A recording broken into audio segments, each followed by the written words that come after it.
Welcome, my name is Bob Tickleman. I'm a Microsoft technical trainer, and I'm excited to be your guide for this module on Microsoft Entra ID, part of the identity governance component. We're going to take a specific look at what is Microsoft Entra ID and how does it relate to your on-premises or your legacy Active Directory domain services. Now, this is a fairly high-level conversation. There's going to be much more that if you want to get into deeper components that I'll show you some techniques that you can use and other learning paths, but we're going to just take a look at the overall identity governance component that Microsoft Entra ID provides. As I said, Microsoft Entra ID in its current name has evolved over time and is part of the identity governance model at Microsoft. It was originally called Azure Active Directory, leveraging its previous name on premises of Active Directory Domain Services, or ADDS is the acronym I'll be using. As identity in the cloud has evolved, and we'll explain all that as we get into this module, the name has changed to reflect the significant modifications to identity in the cloud. And it's part of our ongoing evolving model in identity. We're going to be currently at Microsoft Entra ID, and I'll make some reference to the next phase, which is going to incorporate a thing called verifiable identity as an industry standard. We're going to specifically look at a number of features of what is Microsoft Entra ID. I'm going to be making references to content from another module where we're going to take a look at this thing called a tenant inside of Azure, which is part of the governance model inside of the cloud solution Microsoft Azure. So if you want to get some information on the overall governance and what are subscriptions and tenants, make sure you see that recording as well. But we're going to take a look at a very specific piece called Entra ID and the identity governance that it provides. We're going to show that relationship to your legacy on-premises environment, as well as we're going to be showing you a feature to provide that legacy infrastructure of a thing called Kerberos and NTLM, how you can replicate that into the cloud if you don't have one on premises, but you may need it for legacy purposes.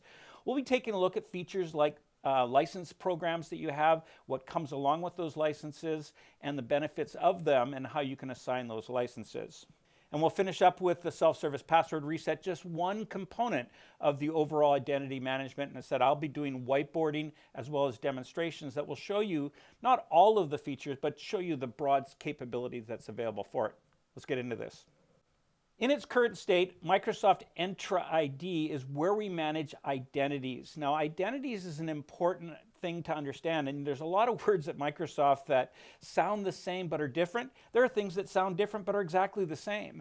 You know, I always go back to some of my history. We used to have extended and expanded memory when we were managing computers for the operating system. Those two terms sound very similar, but they were completely different. But then you had base and conventional memory, which sound different, but were the same.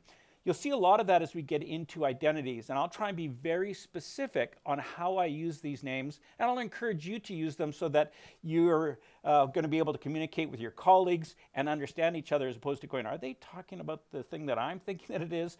But I'd always make sure that you're using the correct names, and then when other people are using them, that you understand what their intent is. What you're seeing on the slide is the broad spectrum of this environment that we're working with. Looking at the far right-hand side of the screen, you're looking at your legacy on-premises environment that was built around your Windows Server environment, dating back to the 1999s or 2000s when Microsoft introduced Active Directory. And that evolved over time because we called it Active Directory for that on-premises authentication and authorization. There's two words, again, sound the same. They're two parts of a whole. Authentication is proving who you are, typically with a username and password. Authorization then grants you access to certain resources based around being authenticated. And we're going to be taking a look at that as we get into the whiteboarding and the demonstrations that I'll be doing with regards to identity. So we had this product called Active Directory on premises, and it was based around legacy technologies called Kerberos and NTLM. And it has served us very well for over 25 years. We learned a lot over that period of time, and not just we as Microsoft, but the industry as a whole.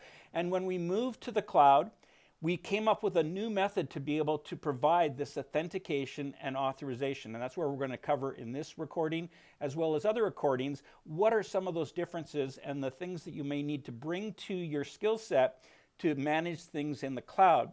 The new identities are based around the technologies of OpenID, OAuth, OData, and WSFed.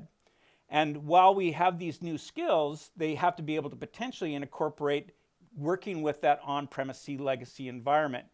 And so when we take a look at Microsoft Entra ID, we'll be jumping in and taking a look at those new technologies and showing them in this. Now, deeper dives into the authentication and authorization will be covered in other modules in this class. We're just trying to understand the landscape around identities overall. Now, I mentioned that you might want to be able to have this legacy technology still available to you. And you'll see as we get into not so much the material, but my demonstrations, that you might have to provide some legacy communications back to that on-premises environment. What happens if you don't have it? Or maybe you don't want to maintain that infrastructure anymore, but you still needed those underlying technologies of Kerberos and NTLM.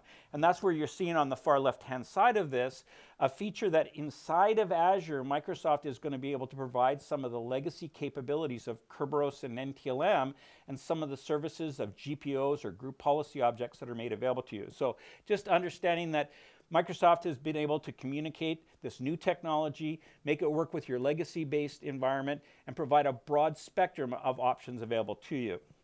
Taking a look at some of the similarities and differences between the two, I've identified some of these already. You take a look at when Microsoft Entra ID itself, we have that at the very top, we've got those identities. Now I'm going to go to a whiteboard and I want to show you and come back here to hopefully have you understand all of these terms of identities, service principals, security principal names, again, all these things that might sound the same. So let's go to a whiteboard session. I want to start by showing you content that was delivered in another module that talked about the architecture of Azure itself and a thing called a tenant. So if you haven't seen that recording yet, I'd make sure you go see the governance model for Azure. But what you're seeing is a diagram that I showed in that module that showed what this thing called a tenant is. And inside of your tenant, you have two major components. On the right-hand part of the screen, you're seeing identity management and identity governance, and that's what we're covering. And on the left-hand side, you're taking a look at resource management that we're going to be covering in those other modules I talked about. Now, specifically around Entra ID itself, the identities that we want to take a look at are hierarchical. And that's where I want to take a look now of what is an identity. What you're seeing is this chart that I've built to hopefully show you graphically what it is that I'm going to show you in the interface and to understand from a concept. At the very top level, we have our Microsoft Entra ID or your tenant directory. Now, I'm going to get on a soapbox here for just a minute. Some people call this your tenant, and it is not. It is the tenant directory, and what happens is over time, people have taken this tenant directory because there is a one-to-one relationship. One tenant can have one tenant directory. One tenant directory can only be associated with one tenant. And because of that tight coupling, a lot of people have just kind of assumed that it was just one thing. And over time, they've dropped the tenant directory name and said, oh, I've got my tenant. I'm going, are you talking about your Entra ID directory tenant, or are you talking about the actual tenant in Azure? And they go, they're the same thing, but they're not. So inside of your tenant directory where you manage your identities, we have this hierarchical structure. Below that, we get terms called identities and application objects. Now, these are general terms that take up the identities that you create and break them up into several major categories. Some of them go back to that legacy component of usernames and passwords, things like device identities that you have and group identities. We have those, but we have a whole new set of identities that came along with this OpenID, OAuth, OData model that I was talking about. So diving in deeper, we are going to focus on the identities themselves, and we have what are called security principles and identity content. So under the security principles, we get user principles. These are all those names that I said get a little confusing. And a user principle is basically what you might be used to, a username and password that is associated with an individual. They typically use that to authenticate and then use that for authorization. We're going to get into and take a look at groups specifically, and it is Microsoft's recommendation that you use groups to manage users. Even if it's a single individual user, we recommend that you do not manage them as an individual user. You should put them into a group, even as an individual, and manage that individual user through its group membership. Because what happens in organizations, they don't typically change from a structural perspective. Roles that are played by individuals, HR managers versus HR users. But the people performing those roles often do. And so if I give a permission or manage a user, and that user either moves up in the organization or potentially moves out, I have to actually get rid of that user account and re-provision everything that that user had.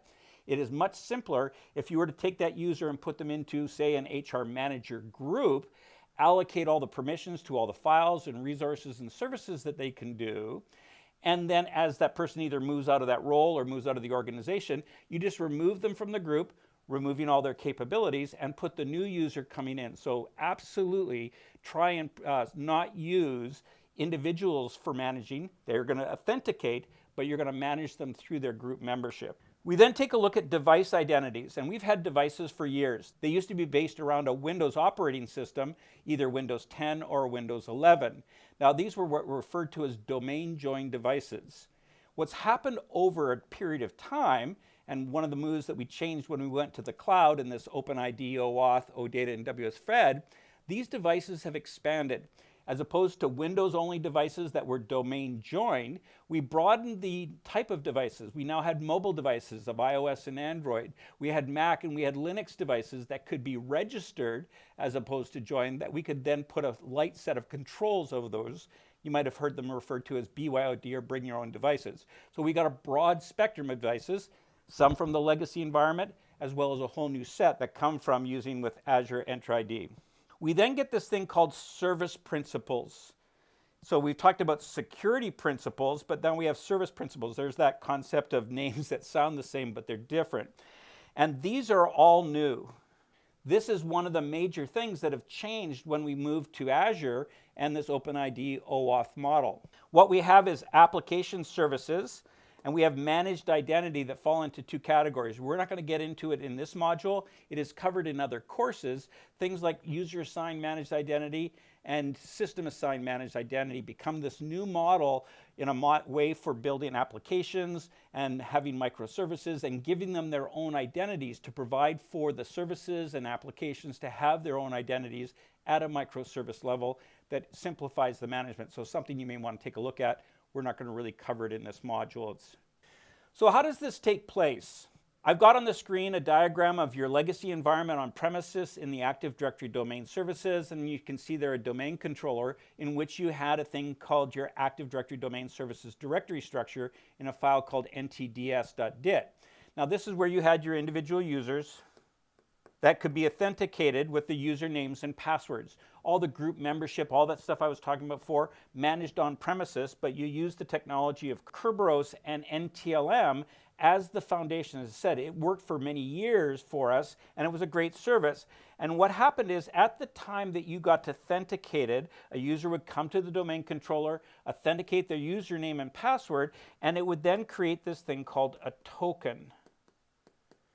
And that token had a thing called a SID, or secure identifier, on it. It's going to be a token that you could then present, and it looks something like S-1-5-21, and then it had a really long number, period, and then a shorter number, a thing called a domain SID and a RID. We'll be doing this in other modules when we take a look at security and how it differs in Azure versus on premises. But you had this token that at the time you logged in, you got this token, and you would walk around and present it to resources and saying, hey, I've been proven that this is who I am. Can I gain access to a resource? And it would check that list against a thing called an ACL, or access control list, and it would grant you access. But here's the potential problem with this. If you log on, that token is going to be valid for you for that period of time. And so it could be hours or even days that you have the same permissions. What happens if I needed access to a resource and I called up help desk and asked them, hey, I can't access the resource, and said, great, I'll put you in a group that's going to give you access to it. Until you log out and log back in, that token won't automatically refresh. So these are some of the limitations around the Kerberos and NTLM world. When we move to Entra ID, every single time that you're working with this as a cloud resource, if I now deprecate a permission or take something away from you, I don't have to have you log out and log back in to have that take place. As you now try and access a resource and it's been taken away from you, you are no longer going to have access to that information.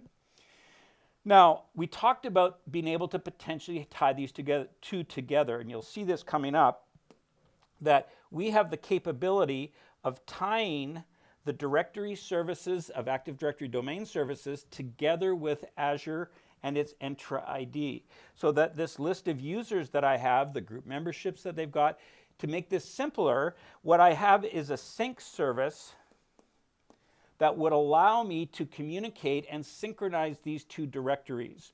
Now, I'm not going to get into all the details in the class where you're going to be able to do this. Again, it's done in other modules, but we can now set up this sync service one of two ways. We do talk about it in here, and we'll show that to you. You can actually set up a sync server where you'll download some software from Azure. You'll install that sync service on that server, and it will then provide the communication between Entra ID and your on-premises domain controllers. We now have a new sync service, which is a cloud-hosted service, so you don't have to have the infrastructure, patch it, maintain it, secure it, all that stuff. So this ability to now synchronize information through this capability is available for you, so that if you create new users or deprecate users on premises, they'll be then added or deprecated as needed inside of Azure and vice versa. We also provide for password resetting, a whole bunch of other services, but we're going to cover all these as we get back into the course material, and I'll be demonstrating those for you as we get into the demonstration itself. So you understand the landscape. So now that you've seen the overall architecture of how identity is going to be managed both in the legacy environment of on-premises and this new world inside of Azure, we understand that there's several components, and we're going to go back to the slides, we'll take a look at it, and then I'm going to go to the actual portal and show you where some of these features are. Okay, so we're back in the course material. I'll be in the portal in just a few minutes where we're actually going to show you all these concepts, but you're seeing things like you've got your tenant, you've got your tenant ID, you got your directories. Hopefully this all makes a bit more sense now. Now, when we get to a governance module or recording, a different recording set than we're going to do today, we're going to be able to see these things like management groups and subscriptions, which are ways to organize your tenant to be able to have an organizational structure as well as a billing construct using subscriptions. So all of these are the concepts that we were just talking about. If you're following along in the course materials, you're seeing that the difference between the Active Directory Domain Services, or ADDS, and the Microsoft Entra ID, I covered all of this for you in the course material. You can now catch up and read some more details in there. I talked about a bunch of stuff that's not in the course material. That's why you might want to watch some of these recordings. I'm going to give you some stuff. And there's a few things that are in the recordings that I haven't covered. There may be some numbers that, talk about sizes or the times that it might take. Now it becomes one of those eye-winking moments that I talked about in the introduction, that you might want to take a look at the course material itself if you're ever going to write the exam. I strongly recommend that you read the course material. Look for numbers. Look for things called default values. Because when you take the exam, you might read a question going, well, gosh, there could be several answers that I have. It could be this one or this one. Well, given no other information, you have to assume the default values. And when you look at that, wow, there's two ways to do this. If you look at it from only a default position, only one of those answers is going to be feasible. Yes, the other one might be possible, but it would take some labor for you to get in and do this. Or maybe the question might say, with the minimum amount of administration, which one would you pick? So these are pro tips that I'm going to be mentioning throughout the course. Look for default values. Look for comparative charts that might be the basis of question. Again, I don't know what the question is, but look for that information, and I strongly recommend that you read the course material. They're talking about some of the stuff we just mentioned. The REST APIs versus an HTTP and an HTTPS. One is the way I access Azure through the HTTP and HTTPS, and a feature called LDAP, which is how you communicate with the Active Directory Domain Services. There's those terms I've talked about of OpenID, WSFed, OAuth, OData were those new technologies that we're working with versus the Kerberos and NTLM components that are available for us. Now, there's a feature that came with the on-premises stuff called GPOs, or Group Policy Objects. These were ways to provide for administration of users and devices to control their configuration. We don't have that capability inside of Azure, but we have other services that are going to provide a lot of that administration and even more administration than you could have gotten through the GPOs themselves. So again, just the difference between the on-premises world or your legacy environment and the modern world of Microsoft Entra. Here's another eye-winking moment that you might want to pay attention to. Anytime I see information like this that is a chart that compares one feature versus another, you may want to remember that. Now, don't memorize the entire chart. What you're seeing is a lot of services are the same, whether they're the free service, whether they're on a P1 license or a P2. What I would pay attention to is what is missing. That's the thing that I would say, because I know that most of this stuff is going to be made available across all of them, and now instead of trying to memorize the entire chart, I only have to, in this case, remember a few things. What is different between having a free versus having a P1 and a B2? A number of questions that you might get is, what is the minimum license that you need to be able to get conditional access maybe? And so you'd have to find something like conditional access. What is the minimum license? It's not available at free. It's available in P1 and P2. The minimum license would be a P1 in this case. So just another example of kind of information you want to take a look at to be able to prepare for the exam itself. Now I'm going to do a demonstration in just a few minutes, and I want to call out a way to use AI. We talk about AI infrastructure in a lot of different classes now and seeing how it's going to augment it. And I'm going to show an example of, gosh, I'm looking at this information and it's not in the course material, but what's the difference between a Microsoft Entra Suite license that you get with the P2? Now, does it mean that it's the same service between the P2 and the Entra Suite? Or is there some additional features? It doesn't talk about that here. And what's this one down at the very bottom?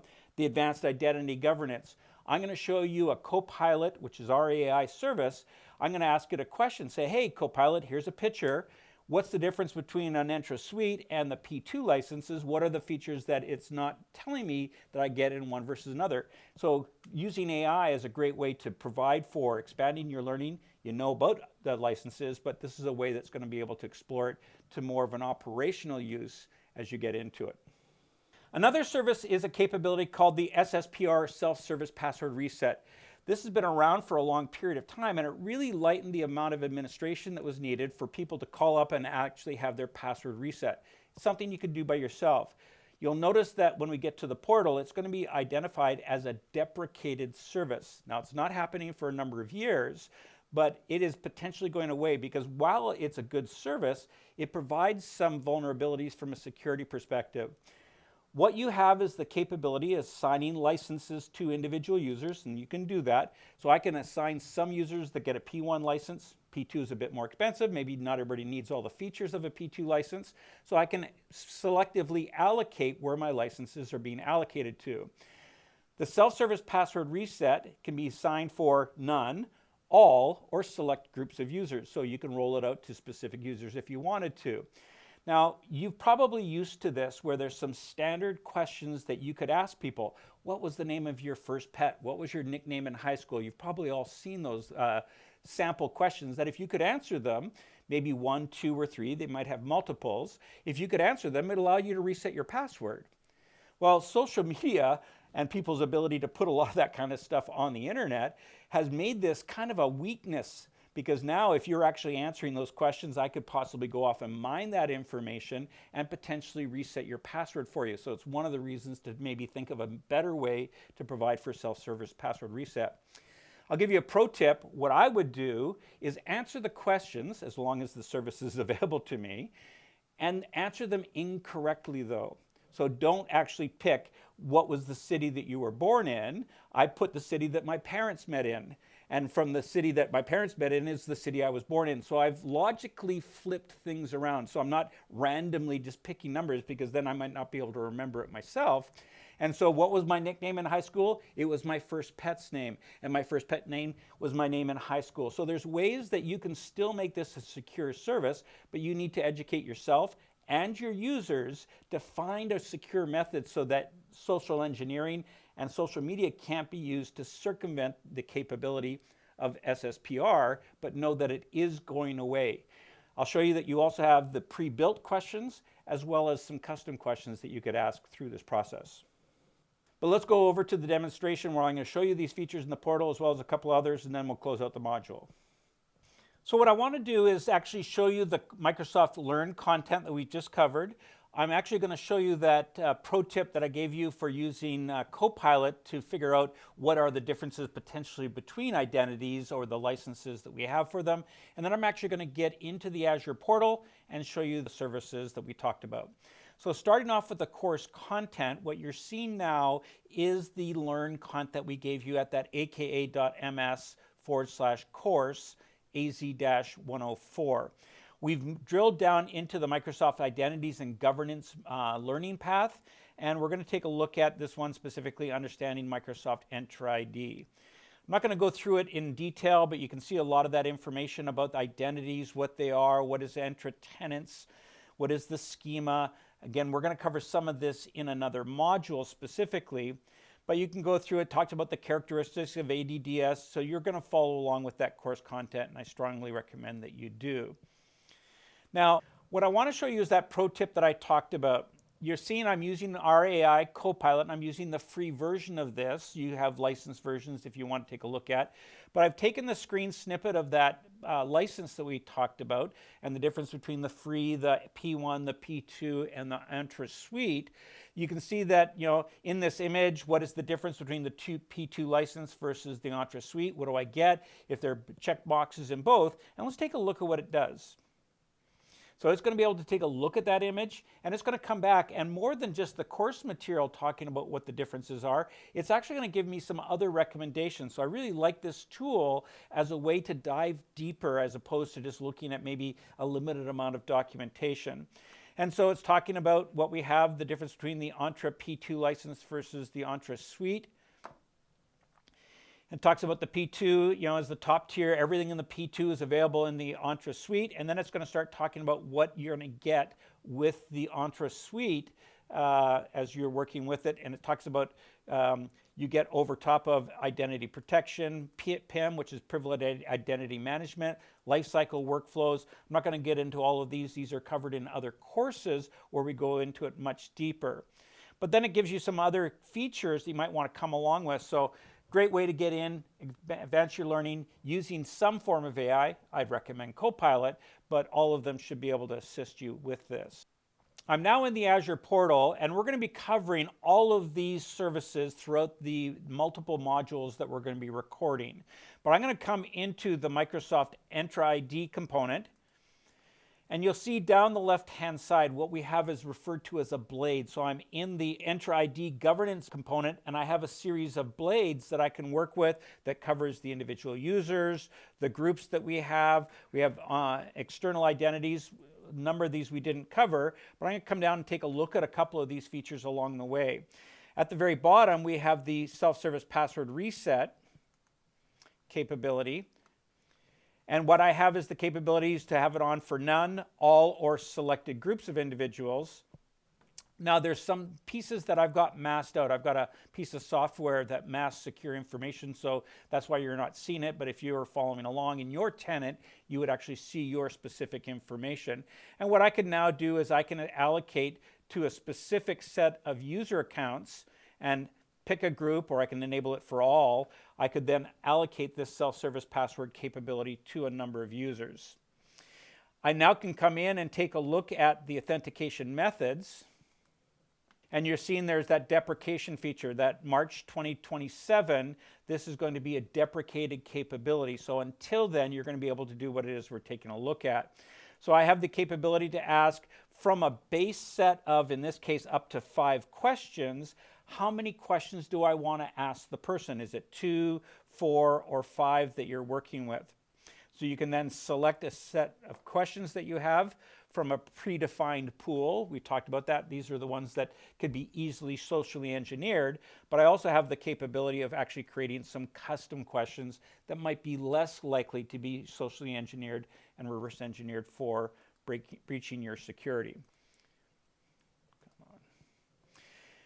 Taking a look at a couple of other features along the way, you do have the capability to manage custom domains. I'm going to cover this in a later module so that maybe you have multiple domain names that you've registered for your organization. You have several divisions or different companies that are amalgamated. You don't need separate tenants technically. You're going to be able to put them together by having multiple domain names registered to this environment. You have company branding that can go along with this so that when you go to the website, it's going to be your logo in the background as opposed to some generic Microsoft image that you're working with. Now, I want to take a look at the user accounts themselves. And we talked about different types of users. Now, in the past, when I used to go around to customers, I would go up and they would usually meet me at the entrance and I would go through some verification of who I was and show them my identity. Usually have my Microsoft shirt on and they go, "Great, Bob, here's an envelope," and it would have my username and password that they created for me at that company. Now, I would typically, based around the role that I did, would only be in there for a couple of days. I would go and fix the problem and I'd be gone. I'd give them back that envelope, said, "Thanks very much, here you go, here's the username and password, you may want to delete that." They go, "Oh, no, keep it. You're going to maybe coming back." I'm going, "I ain't coming back." And the problem is, it's an attack surface. And I've got a report that I have to fill out that, years ago I went to this customer and they haven't deleted that account. I can still log in with it and I have to report that to Microsoft Security. So these are attack surfaces you want to be, very careful about, of giving away identities and not managing them in the long term. So some of the things that we can do is we can create new users, and you'll see this in the course material. You can create a user inside of your directory. That is your responsibility to exist in your directory. The authentication will come from there. The other thing is you can invite in an external user. Now, I'm going to be doing a demonstration where I have a personal, what we refer to as a Microsoft account. That is something that ends in the @outlook.com, @live.com, @hotmail.com, or @msn.com. So those 4 public domain names that Microsoft has emails that anybody can get an email for, I could take a user from that environment or from another tenant inside of Azure. I'm going to be doing an example of that as well.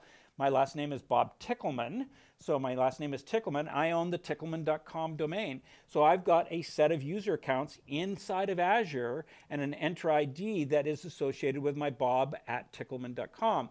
I could invite these users into my tenant here, and now instead of having me manage them, it's an external identity that now all I have to do is just break that link, and it's an identity managed by somebody else. And going back to my Microsoft example, if I have an external Microsoft account for me that you're going to invite into your tenant, if I no longer work at Microsoft, they're going to get rid of me from their tenant. You don't have to worry about that identity now being breached in your environment because I can't authenticate against my Microsoft account. You are protected. Now, the vice versa of this, if you had created an account for me inside of your tenant that you managed, I no longer work at Microsoft. What stops me from showing up with my Microsoft shirt on and saying I'm Bob from Microsoft and use that account? You don't know I don't work there anymore. I'm now potentially being a threat actor inside of your environment. So these are much more secure ways to manage it as opposed to having you create user accounts for all your users. Not really part of the course. Hopefully some additional information on what we recommend what you do. And so inside of this tenant that I have, I've got my tenant directory under Entra ID, and you can see that I've got a series of user accounts. My Bob Tickleman, which is at my ROBTICH at Microsoft.com, is a guest from an external Entra tenant that we already have. So that's my Tickleman user account inside of Microsoft that has been invited inside of this tenant and will actually be authenticated by that other tenant, Microsoft specifically. I've got a number of other accounts in here. I've got my trainer Bob, which is my RJBT at Outlook.com, my personal account at the Microsoft public domain name for mail. So I've invited these 2 users in as coming from this invited user coming into the tenant itself. So it's being managed externally. You can see those 2 different types. Is it on premises? We can actually have those user accounts replicated as we talked about through the directory sync service. You're hopefully seeing these different identities. Now, speaking of the sync service, I'm going to come back to the blade itself. And I'm going to take a look at Microsoft Connect. And so you can see Entra Connect provides for that cloud sync service where you set it up in the cloud and you're going to then connect using user accounts in your on-premises environment that have the necessary permissions to read the data that you need from your on-premises ADDS environment, and a user account that has the capability inside of Entra to be able to do this. So you connect them through the sync service and it runs as a platform as a service inside of Azure. I also have the capability of doing this Connect Sync that allows me to now download the software, where you're going to download that information, configure either a physical or virtual machine on premises, that you would then do the very similar process of creating identities both in the cloud and on premises that have the permissions in those both realms, and then be able to synchronize, and you can select which accounts and how often they're going to replicate, what values are being replicated, so you can control all of that using that Connect service. In addition to the users, I'm going to go back to this concept that I talked about, the group memberships. Now, the groups, as I mentioned, is the recommended method to be able to manage the users themselves. Try not to individually manage the users. Put them in the group and give them the RBAC, or the role-based access control, of the group memberships. And this can actually be a hierarchical structure. I'm going to show an example of this. So I'm going to use, in my example, I'm going to have West users and East users. I've got sales managers, I've got sales users in the West. I've got sales managers and sales users in the East. So I've got different groups.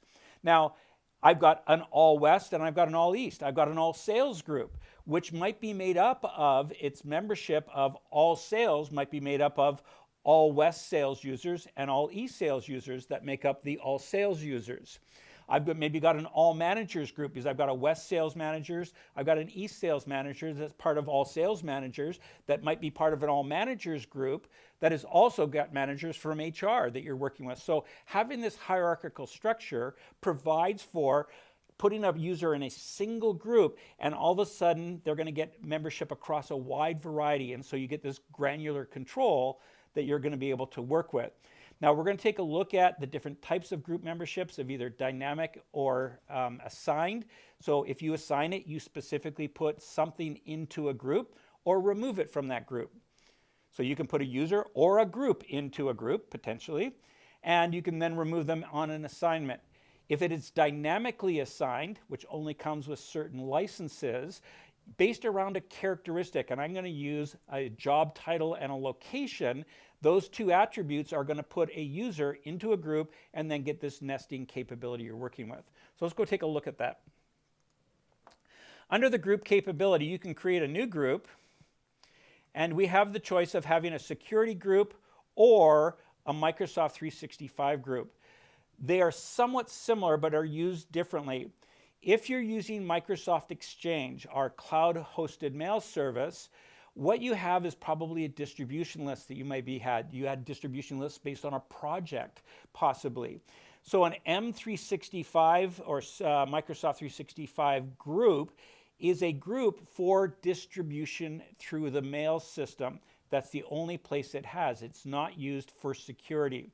A security group also can be used as a distribution list, but it also has the added capability of being used for security to assign permissions and capabilities called roles. So picking the type of group might limit where it could potentially be used. Taking a look at the group name, we have a naming structure that you should follow. Microsoft has a naming structure that we have listed on our website under our Azure documentation and recommendations. You'll see that in all the naming conventions that I'm going to use across these recordings. Now, you can get into the membership type. It can be either assigned, dynamic users, or dynamic devices. So you can even have devices that are part of this. And it's going to show a feature called conditional access. And you'll see that when we get to that recording on permissions, that we cover, as I said, in another recording, because we're going to have personas, because Bob, as a secure user in a secure location on a secure device, is a completely different persona from a security perspective than Bob, as a secure user on an unsecure device in an unsecure location. One might give me access to something meeting all the conditions on a secure device in a secure location versus Bob on an unsecure device in an unsecure location, maybe not get access to that information. So you'll see that come through other recordings. So I can have devices, users either dynamically or specifically assigned. Now you'll see that some of these will come with the different licenses. Some of them on the free side, you're not going to be able to get some of the dynamic group assignments that we're working with. I'm going to go back and take a look at a group that I already have. And I'm going to show you that hierarchical structure that I was talking about. So here's the example that I have from sales. I've got an SG, a security group, for sales managers all. I'm going to go take a look at this group, and I can take a look at its members. And you can add, it has the sales managers east and the sales managers west. They are groups that have been assigned to this sales manager or all sales managers group that you're working with. Now I'm going to go into the sales managers west and take a look at its members. And you can see that it's actually got a user in here specifically, and it's a member, but it was dynamically assigned because I'm going to get into the group name and I take a look at its membership rules, so the dynamic membership rules for being a member of this group. And you can see that I've built the rule that based on a job title of sales manager and an attribute of west for a location, those two attributes together, looked at the directory structure, I built a user, it saw that user with those attributes, it now dynamically put them into that group. I take that attribute away, they're no longer made in that group, and they no longer have that nesting structure that you're working with. So there's a brief introduction about the capabilities of managing identities inside of the Azure environment. We looked at the major characteristics of what you're getting with a Microsoft Entra ID. You get the capabilities of OpenID, OAuth, OData, and WSFed as technologies as the foundation compared to those legacies, technologies of Kerberos and NTLM. We provided synchronization capabilities to your on-premises to the cloud to provide for a homogeneous hybrid world for identities. We saw that we had all these great capabilities of self-service password reset that were very hard to manage in the past in the on-premises world. And we have this growing capability as we take Microsoft Entra ID forward into the verified ID world, which is a whole new world. If you want to do some deeper dive, I may be doing a recording on that at another time. But so Entra ID, the foundation for identity management, it is a feature inside of your tenant as an identity governance plane for you to work with. Thanks for joining us for this session. To continue your learning, watch other videos in the course or explore more on Microsoft Learn at aka.ms/learn.